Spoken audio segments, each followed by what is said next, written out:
नेपाल से आए पानी ने बिहार के किन जिलों में मचाया कहर। बारात निकालने के लिए कहां बनाना पड़ा बांस का अस्थायी पुल और ज्यादा पर्यटकों की भीड़ उमड़ने से कहां कम पड़े होटल में कमरे।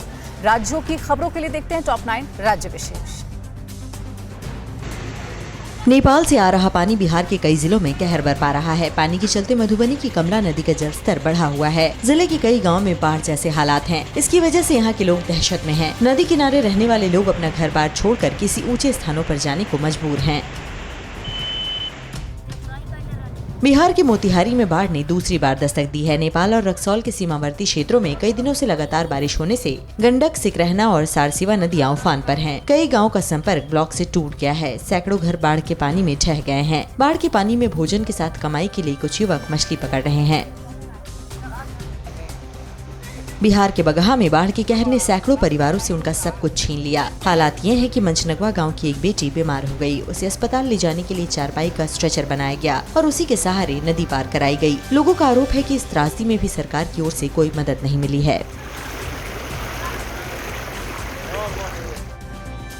बिहार के बगहा में नदियों के बढ़े हुए जलस्तर से कई गांव बाढ़ की चपेट में हैं। इस वजह से लोगों की परेशानी बढ़ी हुई है। चुड़ीहरवा गांव में एक बारात निकालने के लिए दूल्हे के परिवार को बांस का अस्थायी पुल बनाना पड़ा। रास्ता नहीं होने की वजह से दूल्हे को शादी की रस्में भी बाइक से निभानी पड़ी। बिहार के शिवहर के बेलवा में सुरक्षा तटबंध टूटने के बाद जहां लाखों का नुकसान हुआ, वहीं किसानों की उम्मीदों को झटका लगा है। बागमती नदी के पानी के तेज दबाव के कारण 15 मीटर की तटबंध टूट गई, जिससे डैम का निर्माण कार्य बाधित हो गया। बाढ़ के हालात को देखते हुए एसडीआरएफ की टीम को तैनात कर दिया गया है। हिमाचल प्रदेश के धर्मशाला में कोरोना की पाबंदियां हटने के बाद गर्मी से बचने के लिए शनिवार को अचानक पर्यटकों की भारी भीड़ उमड़ी। शहर में इतने ज्यादा लोग बाहर से पहुंच गए कि होटलों में कमरे भी कम पड़ गए। दूसरी ओर मशहूर पर्यटन स्थल डलहौजी में सैलानियों का तांता लग गया। हर तरफ पर्यटकों की गाड़ियां ही दिख रही थीं। उत्तराखंड के नैनीताल में गर्मी से बचने और मौसम का लुत्फ उठाने के लिए देश भर से हजारों की संख्या में सैलानी पहुंच रहे हैं। नैनीताल का मुख्य आकर्षण नैनी झील भी पर्यटकों से गुलजार नजर आ रही है। पर्यटकों के पहुंचने की वजह से कारोबारियों और होटल व्यवसायियों के चेहरों पर रौनक लौट आई है।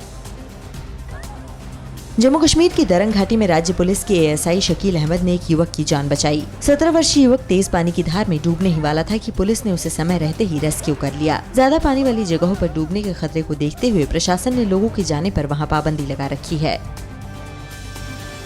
राजस्थान के फतेहपुर शेखावटी के काली मंदिर के संत चीमा रामदास ने करीब 1 महीने तक आग के बीच तपस्या की। बताया जा रहा है कि ये तपस्या उन्होंने बारिश के लिए की है। 1 महीने तक की गई कठिन पूजा पाठ के बाद उन्होंने हवन किया। फतेहपुर शेखावटी का तापमान गर्मियों में 44 डिग्री के पार चला जाता है।